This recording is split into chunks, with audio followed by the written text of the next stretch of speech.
I know. Cece cracks us up. She keeps us laughing. Isn't that nice? It's nice That to is have a funny producer. absolutely, it is. Absolutely. Yes. Hi there. This is Going Solo Radio, and it's Let's Talk About Dating with Barry and Christine. Hi, Barry. Hi, Christine. Another week of fun conversation. I think so. This is certainly a fun subject. We have talked about that. We like talking about it.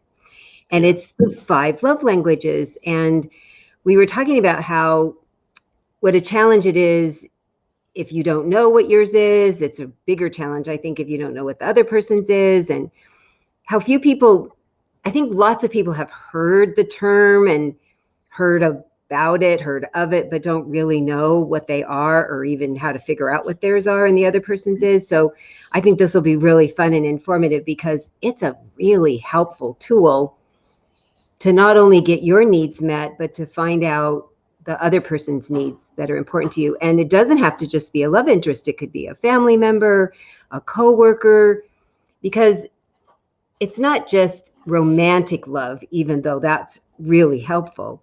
It's Right. how we feel cared about, how we feel important, how we feel seen, how we feel heard, how we feel that the other person is listening to and hearing and appreciating what makes us feel cared about.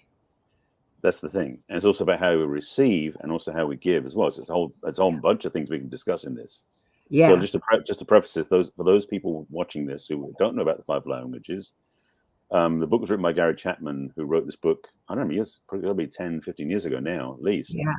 And basically because he's a therapist working for clients for 30 years, and he wrote this book, which is a distillation of the 5 common, what he calls love languages people have in their relationships and why they didn't work. So it became very provocative and people love using it. And if you haven't done the test, you can go to 5lovelanguages.com. And I think you can either put the number 5 or the word 5 at the beginning.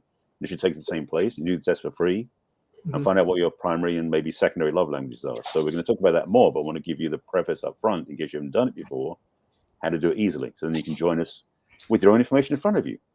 I know. And it's a very brief quiz. It's one of the most brief quizzes that you can take. And it's well worth it. No one that I've suggested do it has come back and go, well, that was a big waste of my time. They've all gone, wow, look what I learned. And now I'm going to go see if I can figure out other people's once they figured out their own. Right. And this is the thing, is that the love language, because it is 5 love languages, there's the odds are, and of course, certain love languages are more common than others. Yeah. And we'll go through the 5 in a second. But the reality is, the understanding is that when somebody else's love language is not the same as yours, and this is where you might go, oh, now it makes sense, is that when you share love with somebody else, they may not receive it the way you're sending it, and vice versa. Right. So this conversation may change your life. Ooh, there, think about that. I've had people say that, actually. That's a very good point, that just figuring out what theirs was and being able to tell somebody that, because you think everybody's often think theirs is the same. And so why aren't you getting the caring? Why aren't you feeling love from them in the way that makes you feel cared about? And it's because they probably have a different one and they're feeling just as frustrated because they're not getting theirs. Right. So yeah, it solves and clears up lots of mud. It gets really muddy in that.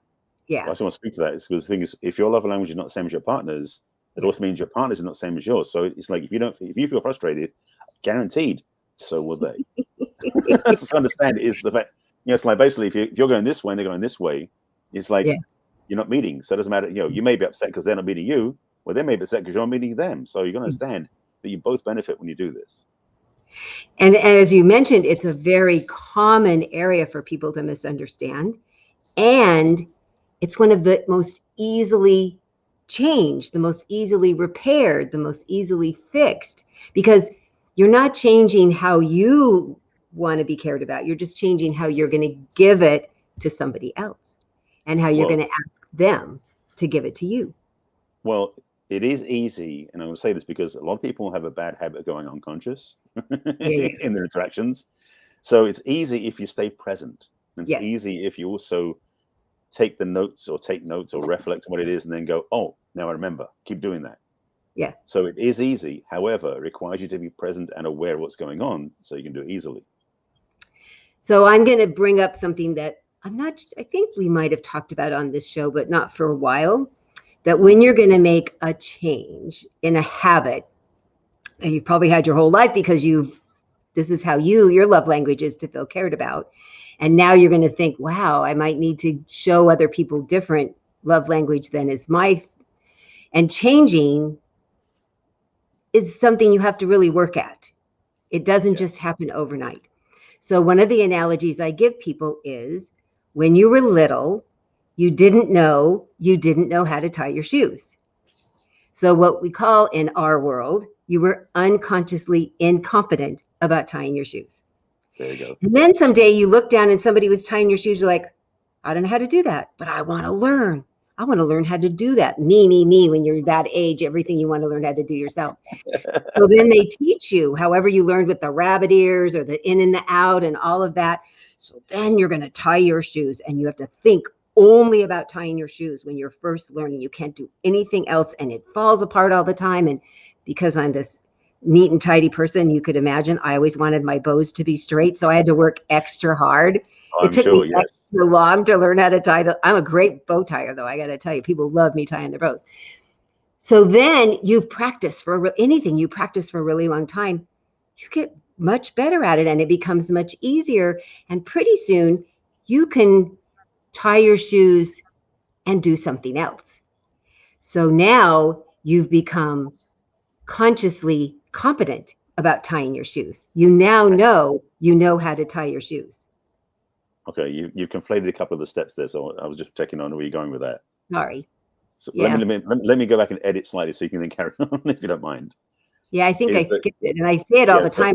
I don't know how I did that, but thank you. So just quickly to recap. So when you first are not sure how to do your shoes and you don't even think about it, you're unconsciously incompetent. Basically, you don't know, you don't care, basically. Yeah. And then what happens is you notice that you don't know how to tie your shoes, but you're aware of the fact your shoes are there and need to be laced. So you basically become consciously incompetent. You don't know how to do it, but you know don't know how to do it.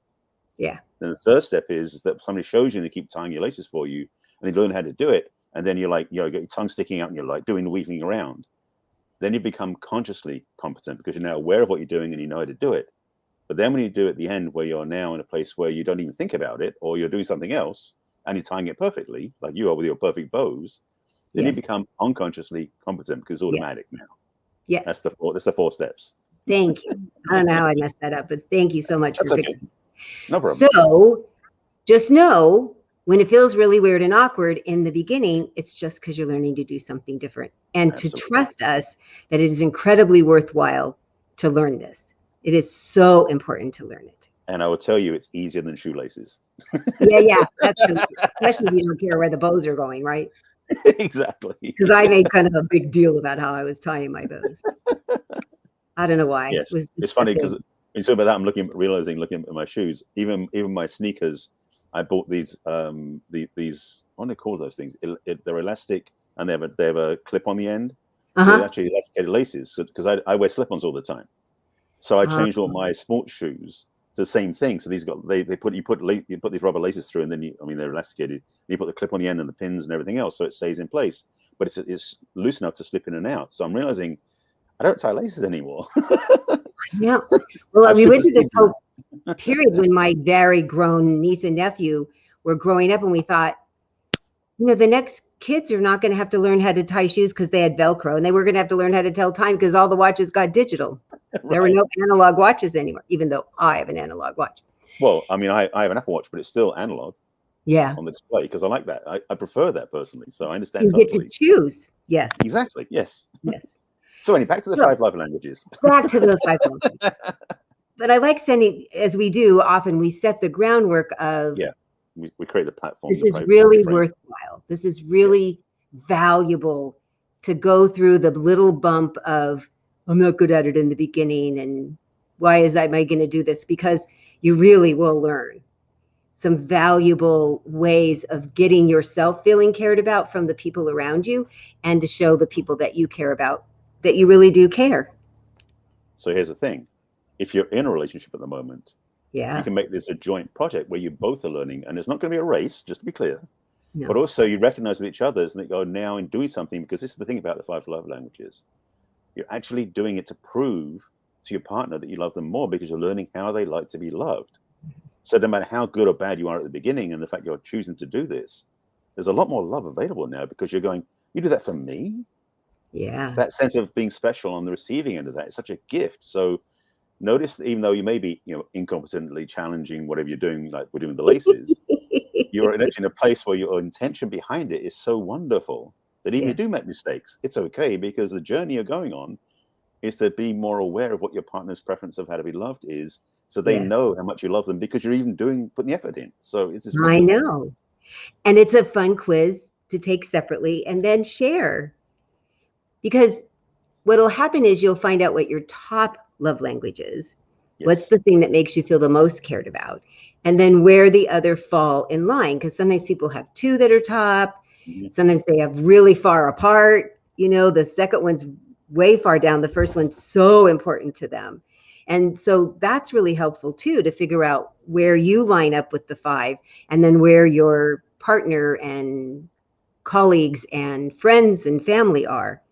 It's just another tool to make you have a chance to feel more cared about, and to show the other people that you care about even more, that you care about them in a way that they receive it.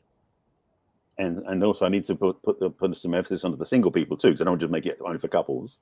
Yeah, right. Being single myself, I've done the test a few times just to verify, because I like verifying stuff for myself, because that way I know when I'm in a relationship, I already know what to bring, but also because I've studied the test and because of the work I do, I often use it with clients to start to navigate what their natural love languages are, so I can be more aligned to them. So even if you're single or in a relationship, stay tuned. This is going to be good for you.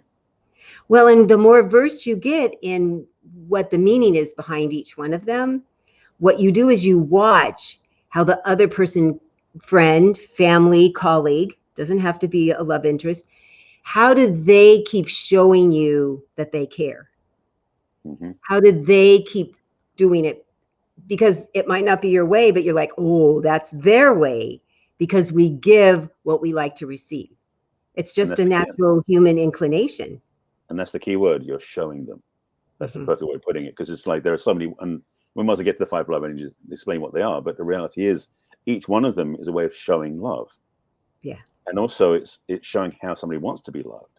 Yes. So again, I want to make sure we get this point clear. This is a two-way street, so to speak. Yes. Like giving love and receiving love. And so knowing what your love languages are, and especially when you know what your partners are or your future partners are going to be, then you know how to express love in a way they receive it more easily. Yes. Because I would venture to say that all of the ways that we love in these 5 categories, because there's more I know, but the 5 main categories are still valid because they're still loving. It's just that when you know the love language your partner has, it's like a shortcut. It's like a more direct way in, so they know immediately. Whereas they may have to figure it out if you don't give it to them the way they naturally receive it. So what we're saying here is that it isn't about you can't do loving without the 5 love languages. What we are saying though is it improves your skill set, because why not want to be better at loving, but also gives you more resource to connect with them in a more effective and dynamic way. I like that you said it's a more direct route. I like that term a lot, because if it's not the highest way that we feel cared about, it's not that the other ways we don't feel cared about, but it's the guarantee, like, oh, they really do care about me. Yeah. I can tell they care about me because they're doing this. So it's like extra merit. Yes, you get a more higher return on your investment, right? And people are all into ROI, so there you go. Return on investment, return on. No, I'm sorry. I was trying to come up with another acronym. It wasn't going to work. Well, like an emotional investment, you get a bigger return on the emotion that you're expending, the time and energy you're expending on however you are giving it. It's having the greatest impact because it's the thing that's the most important to the other person. Absolutely. And don't we all like knowing that we're getting a good bounce for our ounce, right? I mean, I consider the fact that all these shows we've done over the last 8 months, 9 months, however long it's been, a year or so, if you've been watching our shows, your gifts and skills in a relationship are so much more improved because of what we've been giving you all the time. This is just another piece of the puzzle. So I would say the 5 love languages are so vital, and we'll talk about it obviously here, but keep learning, reading books, watching videos, studying with different teachers, watching our videos. You'll learn skills about being in relationships that are far better than you were without them. So why not? It'll only make it better. And, Yeah. and the more you are clear about how to be in a giving, receiving, fluid, emotionally fluid relationship, the more satisfied both of you will be. And the more I have found the firm foundation, when those bumps happen, you have this foundation to fall back on when you're having a bad day or there's a misunderstanding or the other one of you has hurt the other one's feelings terribly. You have a way to do some repairing because of all these tools we teach. Because as long as we keep coming back in this human form, I'm really clear that we're all going to keep screwing up on a regular basis. And these are tools that help us, well, unintentionally. I mean, I know I am so not my best self if I haven't had enough to eat or sleep. And I know I'm going to be more sensitive to something that somebody unintentionally didn't mean to hurt my feelings, but my feelings got really hurt. Or I'm going to say something that was not very kind because I was having a crabby day. So, and when my husband was alive, we had a way to get back on even footing because of these tools that you and I talk about so often, because stuff's going to just happen. It just does, unintentionally, accidentally, because of whatever. So I'm glad you reiterated that, because I hope that people will I've had people who have said, gosh, I watched one of them and then I went and watched a bunch. They binged on us because they were like, oh, they're all so different. And they were all different tools. You can really fill up a really good relationship toolbox that you can use in all sorts of relationships, not just love and dating. Absolutely. It's funny, I was reflecting earlier about this, just a sidebar slightly, was thinking about with clients where they sort of look at my work and they say, how I say it, that they're looking to justify the expense versus the amount of time they commit. And I'm like, yeah, but the thing is, I've been studying stuff for 35 years. So you're not just paying for the hour time, you're paying for everything that came towards to making that. Same as with a fine craftsman. You're not paying for the 1 hour they spent working on that woodworking. It's the 30 years of experience they've had getting better and better at their work. So with you and I, both of us, watching this little video for 45 minutes or an hour, you're basically taking all of our experience for many, many, many years into a little gift in a little nice bow-tied package. Yes. And you can take what fits you and leave the rest. Absolutely. Because it doesn't always fit everybody. No. I think it can fit lots of people, though. I suspect so. Anyway, back to the topic at hand, because we're like going on. We need to talk about the love languages. Yes, there are 5 of them specifically. Yes. So my top one, I'll talk about my top one, is words of affirmation. It has been mine forever. And what that means for me is that I like it when you tell me you like something I said, you like something I did, you like the way I think, you like my thought process. Yes, I like when you say how I look. That's really important to me too. And even higher for me than that, I found, is appreciating who I am as a person, the work I've done to heal my life, the hard things I've been through, and wow, I've gotten to this place now, that the schooling that I've taken the time and energy to do so that I'm better at my craft, my friendships that I work on diligently, that people say, wow, you are a good friend. I love hearing when people notice and compliment something that I've made a point of doing in my life. It's my natural way of doing, and I make a point of doing it too. So I am a great complimenter. I'm very good at noticing when other people do stuff and telling them about it. So because it's my love language, I'm now explaining that it's a thing that I can easily, effortlessly, I don't even have to think about it. Compliments. I can stand in an elevator and in 2 seconds find something lovely to say to somebody. And I do all the time. I talk to people in elevators, even when we were wearing masks. So this is how I'm showing the example of when it's your core thing, because it is my most important thing. I'm really good at doing it. Right. Yeah. That's That's a great explanation, because that's the thing about it. It's not just like saying I love you. It's all the other parts of the conversation are these words that land, that are received, which is such a gift in that sense. Yes. So yeah, I do like hearing I care about you, I love you. All of that is very, very, very important to me. Absolutely. But in the big world, I like it when people notice and compliment things about me. Yeah. Right. So that's one. So my top one is physical touch. Yeah. And that doesn't mean sex, although some people presume it does. Yes. Physical touch for me is physical connection. Yes. And to be transparent, this past year with the lockdown and not being around other people as much, was definitely challenging, because I mean, every week I'd be around a few hundred people and we'd be hugging and holding hands, connecting, everything else. And one of my favorite things in romantic relationship is holding hands. There's something so kinesthetically pleasing about that. And it is a kinesthetic skill. And it's funny because three of the love languages do tie kind of to the NLP breakdown of auditory, visual, and kinesthetic. Yeah. And the physical touch thing is like, I mean, one of my favorite things to do with an ex-girlfriend, because she loved it too, thankfully, the same language, was when we put our hands together this way versus just this way, like with the fingers interlaced. There's something it's even sexier. Yeah. But that physical touch, just a brush, just a hand on the cheek, or brushing across the forearm, or just a hand on the back, feels like love, feels like connection for me. So physical touch is my prime. Well, I think it is my primary. The second one's very close to it, but that's my primary one, because that for me is to be with somebody touching is where the love really just amplifies for me. So that's why I love that. That's why connection is so important. So physical touch is my first. So, and it's my second, and it's a very close second. And so I am completely understanding how difficult it was for people who that's a very high priority to them in this year and a half, and living alone. Oh my gosh, it was extra hard for me. My cat got to spend lots of time on my lap. It wasn't the same at all.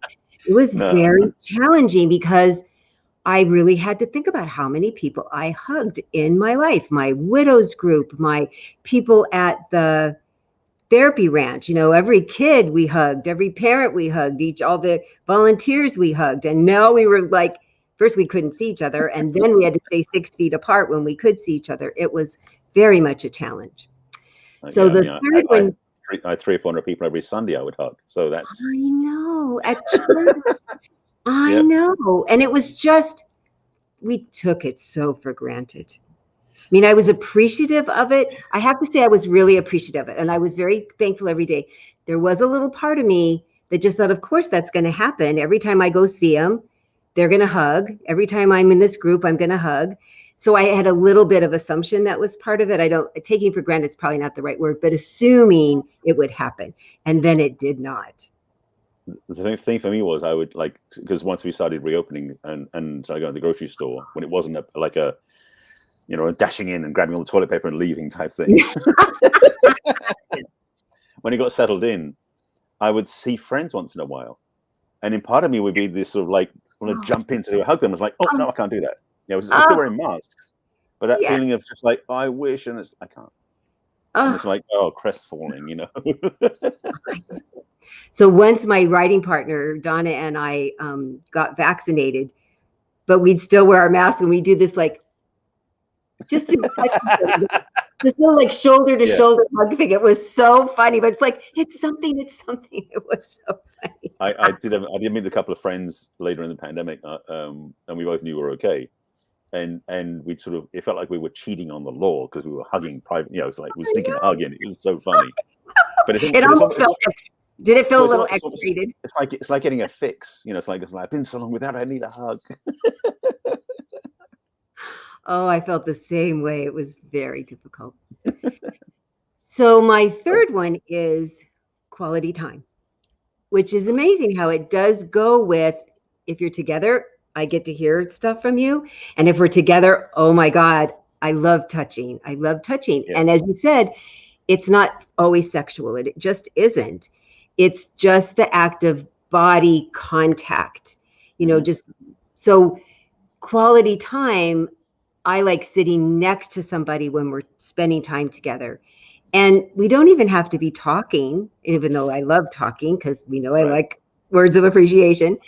Just watching a movie together, with your feet intertwined, or holding hands while you watch TV, or have your head on each other's shoulder or in either person's lap, that when you're spending time together, it's that you're not doing anything else.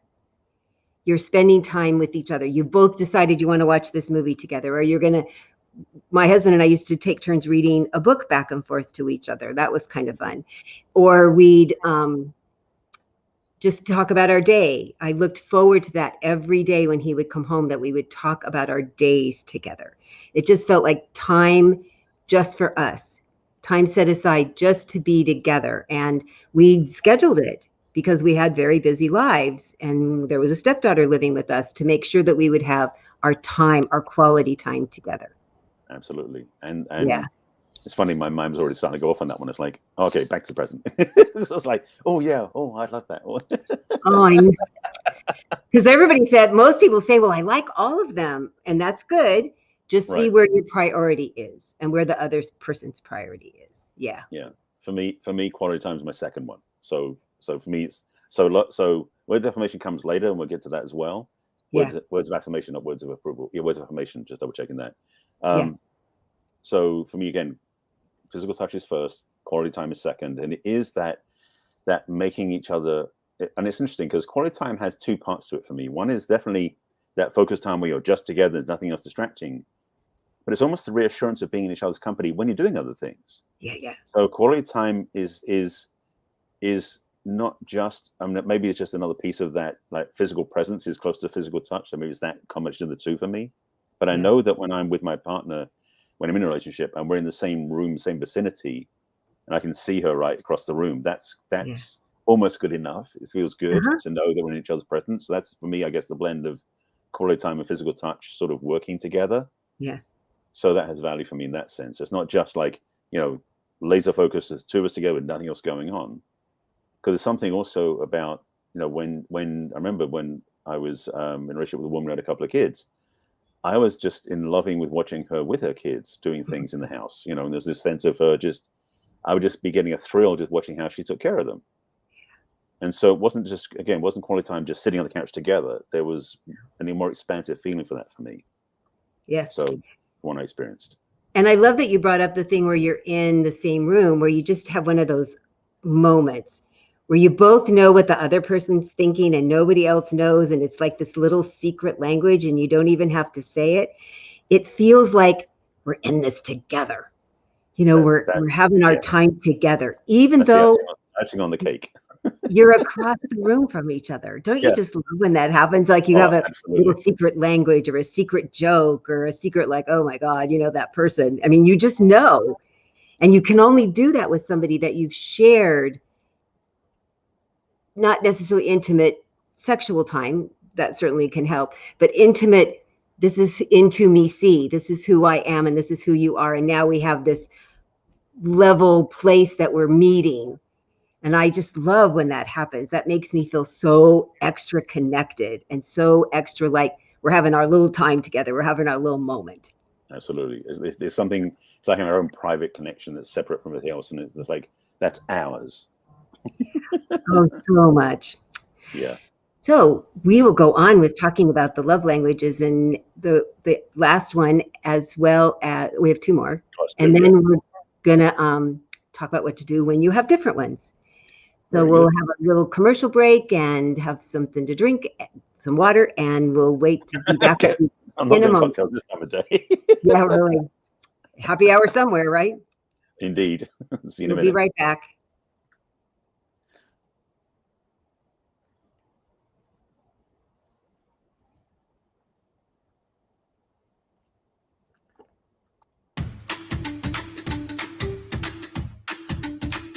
Mr. Stanley, would you like your treat?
Hi, we're back talking about the 5 love languages.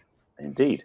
So we've talked about words of appreciation, that you like hearing positive things, compliments.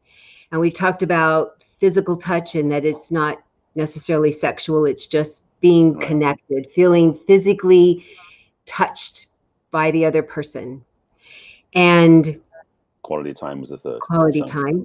Which is such a vital piece for us, especially. Yeah. It is Very such funny, and so think about and we'll get to Baumgartner Barry and how the language fit together. But there is a sense that yes, we do have all 5 in our vernacular, but which ones? It's almost like having the ratios of where love is more naturally like we resonant with. So like you're saying, yours are words of affirmation. Like when you hear that somebody says that to you, you get that connection. It just vibrates a much higher frequency of love. Mm-hmm. And maybe on the other two we can get to. For me, that's like, being in physical touch with somebody just hits me so much stronger than where words of affirmation do. So it's just, again, knowing the differences. Again, we'll talk about variance between that in a relationship. But let's get into the last 2, shall we? So I've covered all 5, and then we can get into the interaction of them. And I was going to reiterate, there's a quiz that takes a very brief time, 5 love languages on the internet. Because what's fun is when people go, oh, that's so me. That's so me. It's like confirmation or affirmation or, wow, I didn't even know that, but yeah, it is me. Or I've always known that and wondered. So just to say that again, take it. It's fun. There's nothing hard about it. It doesn't feel like a test or like a midterm. It's really a fun, informative thing. So the 4th one, and the list isn't any, but we get to go in our order. That's why we're picking them this way. Right. Is acts of service, which was my husband. He loved doing things for people, and loved having things done for him. So he was lucky. He married a 3rd wife that liked doing laundry. I like doing laundry. I don't know why I like doing laundry. I think just because it's so fast and it's all neat at the end and everything smells good at the end, because it made him feel cared about. And I didn't know that was his love language in the beginning, but just because I said, he'd work all weekend and he'd come to my house and I'd say, bring your laundry. I mean, you're going to be here. I might as well throw it in my machine. He goes, oh, you do my laundry? I go, of course I would do your laundry. I like doing laundry and I like you, so I'll do your laundry. So that was really fun. So it's fixing something, repairing something, driving them someplace, going grocery shopping for them. I mean, just doing something that makes their life easier is how acts of service people feel cared about. And often it's something as easy as that they could do it themselves, but how nice that somebody else does it. But it's there's a whole nother layer if you don't know how to do it and somebody does and they gift you your time or offer to come, fix your computer or change the oil in your car. Or, I mean, it's really a gift. Well, this is the thing about acts of service. Acts of service is a gift, as you said it is. It's not a duty. No. So the challenge with acts of service for some people is they assume things about that. And I've had that happen before. Yeah. Where basically I would be like, I get the honey-do list. Yeah. That's not acts of service. That's an agenda. Yeah. So acts of service is more about the innate desire to make a difference by, like, say, what my husband was doing. Your former husband was doing that he was doing things because he loved to do them versus being asked to do them. Yes. So acts of service is self-generated, not outwardly required. I'll put it that way. Yes. Good point. Such a good point. So that's and then the 5th one is gifts. Yes. Gifts. This is an interesting one because people presume that means, oh, jewelry. No. No. It could be the gift of your time. It could be flowers. It could be a poem. It could be, let me take you on a walk, because I know you like to go for walking. It could be a hand. I explained to my husband that when I loved getting cards. I'm a big card person. I still mail birthday cards with a stamp and address and everything. The postman just thinks it's a riot because I have my little pile that goes out all the time. That I'd like a little note. I love that you pay attention to the sentiment that's already in the card. That's very important to me because I'm a words of affirmation person.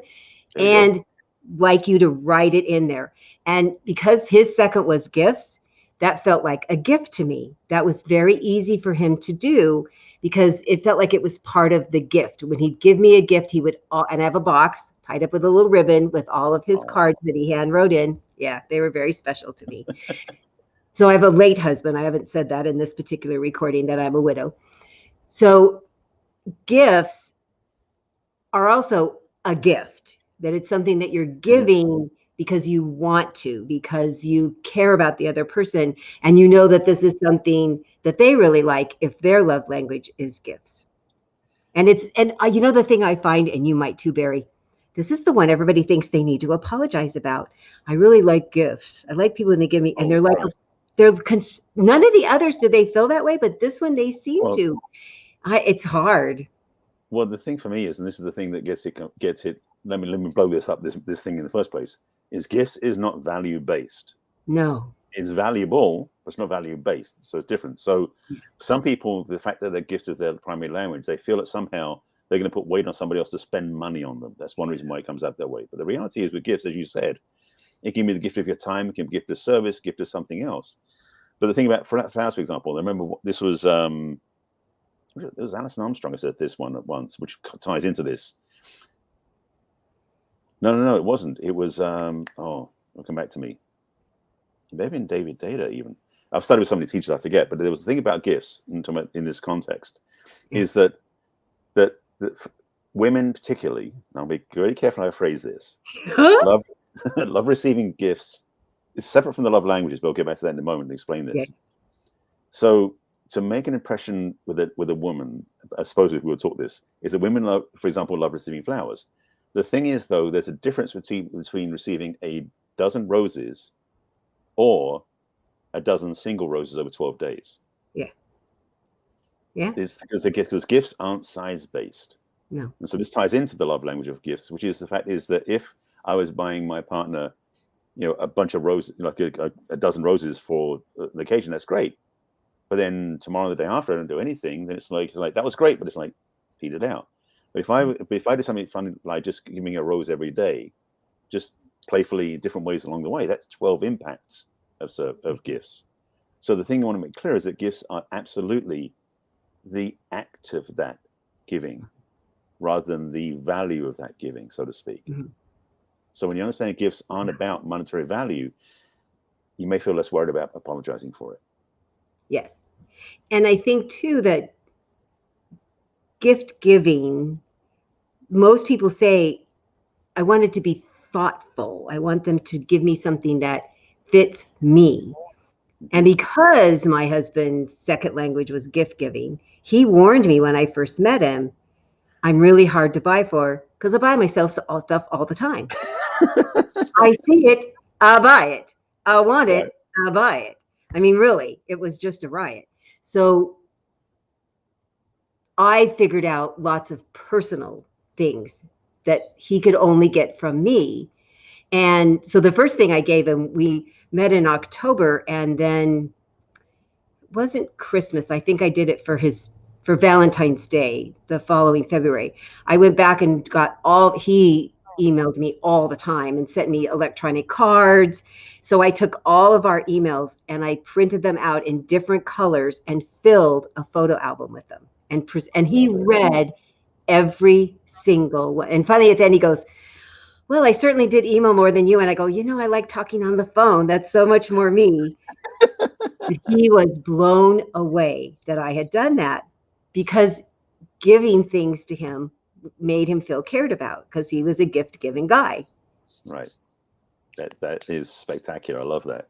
It was a fun thing to do. It was a very fun project to do. Right. So now we're given all the 5 love languages. To recap them briefly. So again, there's acts of service, there's words of affirmation, there's quality time, there's gifts, and then there's physical touch. So that's the 5 love languages. And again, I said that there are 3 of them because physical touch is kinesthetic, words of affirmation is auditory, and acts of service are visual, generally speaking. So there's a correlation there too. Yeah. Gifts as well. So they play in that way. Mm-hmm. But as we said earlier, we're going to talk about what happens when your 2 love languages don't meet in the middle. How do you deal with that? So one of my favorite examples is my niece and her husband. Her number 1 language is words of affirmation. Her last one is physical touch. His first is physical touch, and his last is words of affirmation. Oh boy. I know. So they had some misunderstandings in the beginning of your relationship. You could imagine. Because they're both giving a lot of what they like, and the other person's feeling like, oh, I'm not getting enough here. So what they worked out was when he comes home from work, they have their time of talking. The kids have something to do always. When daddy, hello, hi, daddy, they go do something. They have their little 15 minutes together. And then what they've done for the physical touch part is they bought a chair and a half. So it's a little bit smaller than a love seat, but bigger than a regular chair. And every night they sit in that chair together after the kids are in bed. And they put their feet on top of each other, and she rubs his head, and they independently read or get on their computers. And it's not that they're talking, but he's getting outside of sex, which is lovely for them. But this is what they do to establish their physical touch part every night, because it's essential for him. Yeah. So they do the quality, the words of affirmation for her, and then when he first comes home, and then they do the physical touch in the evening. And I loved how they worked it out, because they couldn't be farther apart, and yet they worked it out. That's amazing, and that's wonderful, and also very smart. Because that's the thing is that if you're somebody in a relationship with your new relationship, and you know or you think that they love you, but you don't feel it from them, or you don't know it from them, this could be the reason why.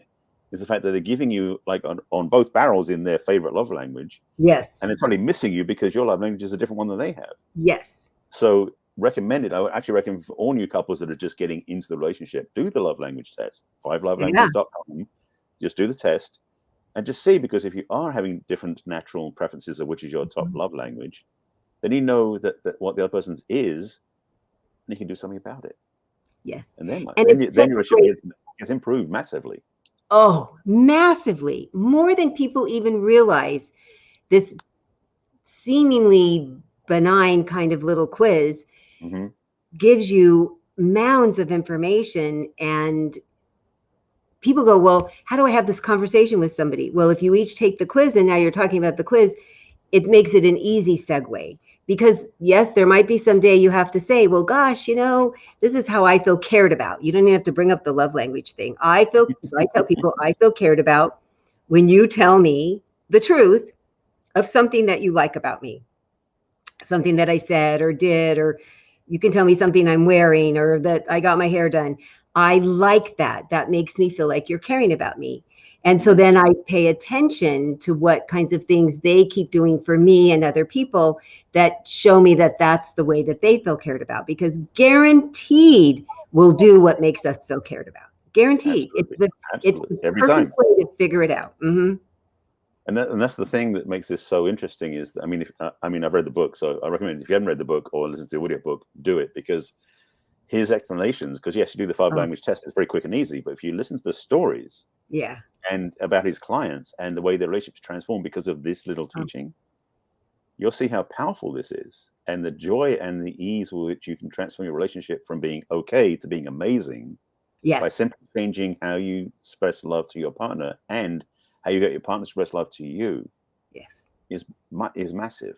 That's what I said. Massive. I love transformational. That's the perfect word, because that's what people have felt when they've done this. The people that I've been working with, they go, it makes so much difference. Absolutely. In how they're feeling cared about and how their partner or colleague or family member is feeling cared about. And the magic thing about that is the more you feel cared about, the more receptive you are to wanting to do the nice thing for the other person. So somebody has to start. People complain. I'm sure that happens to you too.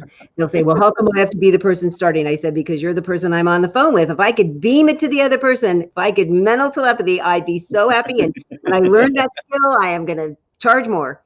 Yep. So we just start with you. But what happens is the minute, like the little butterfly making a difference in, here, and how it makes a difference in Thailand.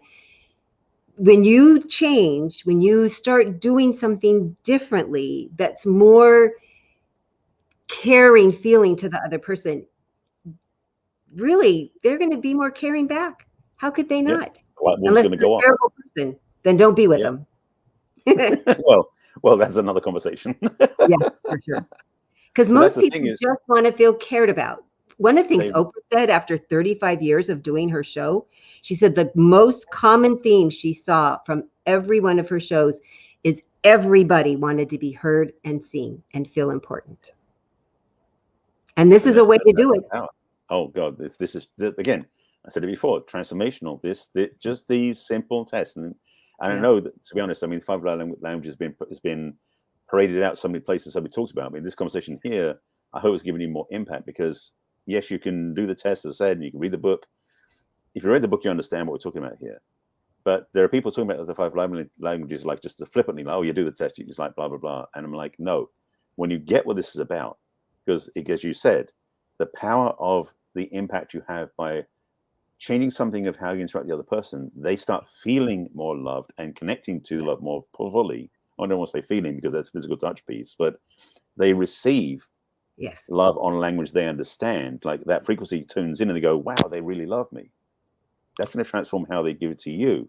Yes. And the power of that, again, it magnifies and amplifies the love you have between you because now you're firing on all cylinders. You're connecting on the language that is meant to happen. So when you both do the test, be prepared for an amazing up-leveling of your relationship. Yes. And it's almost like putting the right kind of gas in your car. Mm-hmm. You know, you fill them up. You fill up the other person and you get filled up and you have more energy and you're running properly when you're filled up with the kind of attention, because that's what this is. All of these are different ways of showing somebody attention, that you care about them, that you find them important enough to do whatever their love language is, to fill them up in a way that they feel cared about. Absolutely. Who wouldn't want that? I mean, just think about for yourself. Who wouldn't want that? That somebody made a point of going, oh, they like this? Okay, I could do that. I mean, that's how I felt about my husband. And I knew he needed his decompressing time. So all I said was 10 minutes. I'd love my hour later. Just give me 10 minutes. And there were only a couple times he couldn't, but it was just too hard of a day. 10 minutes right now, stare at me in the face. Give me 5 minutes of your day. I'm going to give you 5 minutes of my day, and then go up in your office and, you know, I'll see you in an hour. But boy, did that make me feel back connected with him at the end of his day.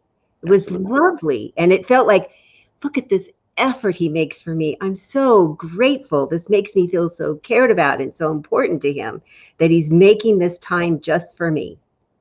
Absolutely. And one added piece to this, I want to give you quickly because I know we're wrapping up the show, is that these 5 love languages, even though only one of them has the word quality in it, which is quality time, I would say quality applies to all 5 of them, because the truth is all of these things require you to put effort in that is of quality base, not just doing it to do it, not doing it out of resignation, but doing it because you want to do it and impact your partner. Yeah. So put quality before all of the 5 love languages, because when you start realizing that when you're doing acts of service from a place of the quality inside of you, because you desire to do it, it's much more effective than just doing something just to get it off your chest. Yeah, no. So I really like that. Languages. I like that a lot. Thank you so much, Barry, for putting that in there, because it really is a little bit of an extra effort. And as I said in the beginning, you're going to have to think about it a little ahead of time when it's not your normal way of doing things. Yeah. And because I liked having my straight bows, it inspired me to keep learning how to tie my shoes. And because you're going to get so much back from the other person, it'll just keep incentivizing you to do it more, I think. Absolutely. So, yes. That was fun. Great show. Oh, I love talking about all the stuff we talk about. And today was just another one of those fun subjects. Hopefully that people got a lot from it. So if you want to chat about it, you're having frustrations about it, you would like to have a partner to try it on, both of us could help you do that, find a partner. The way to talk to me is through my website, www.theperfectcatch.com. You can sign up for a complimentary conversation with me. You just click on what's holding you back from love. And then you can also email me privately, Christine@theperfectcatch.com. You can also reach out to me on social media, on Facebook and Twitter and LinkedIn and Pinterest and YouTube. And did I do? And Instagram. And you can see all my past videos with Barry and other ones that I've done on my own. And Barry, please tell people how to get a hold of you. Yes. So, as Christine said, yes, we wanted to get some help getting the relationships so you can actually practice these skills with them. You can talk to either one of us. So reach out to me on my website, which is barryselby.com. It's actually in the middle of being redeveloped right now, so it's not quite perfect, but I'm still getting it tweaked and making it adjusted. But if you want to reach me directly, just email me at barryselby.com. Even on the mid-rebuilding of my site, you can still click on the Let's Chat. There's somewhere on the page. It's being all rebuilt. Kind of a trip. I got a friend of mine doing it who's not following my directions, which is making it very interesting. And it's live, which is great. It's okay. It's fun. It's a scavenger hunt to find it. I love it. Kind of, sort of, yes.